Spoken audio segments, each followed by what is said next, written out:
A primeiras horas desta mañá os bombeiros continuaban refrixerando o foxo de Serraduras para evitar que se reactivase o lume, mentres que o propio persoal do Serradoiro encargábase tamén da súa retirada para evitar que se puidera propagar a outras zonas da nave que non resultaron danadas.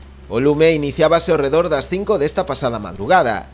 Foi a chamada dunha familiar dos propios propietarios do Serradoiro, que viven nas inmediacións, a que deu o aviso, ao ver como ardían as instalacións.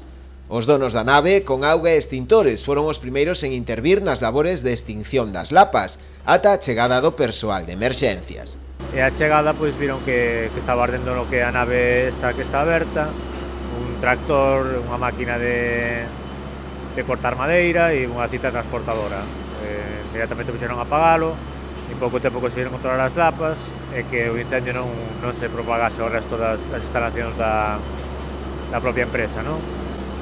Desde as 6:20 que se chegou aquí ata o momento de agora, que se fixo foi quitar todo o combustible que estaba ardendo para fora e ir refrixerando un foso que é o que as últimas tarefas que quedan, un foso cheo de serrín que hai que remover para quitalo todo e deixalo ben rematado. Non houbo que lamentar danos persoais, xa que esa hora non había actividade nas instalacións, mais os danos materiais si son cuantiosos, afectando a un tractor, unha cinta transportadora e unha serra, así como tamén á propia cuberta da nave. A orixe das lapas está a ser investigada, mas todo apunta a que puidera deberse a un fallo eléctrico no tractor que se atopaba no interior da nave. E os daños foron un tractor que había aquí aparcado dentro da nave, a propia cinta transportadora e unha máquina de cortar, unha cinta de corte, vamos, e o propio material combustible que é a madeira que utilizan aquí para a materia prima para traballar, claro.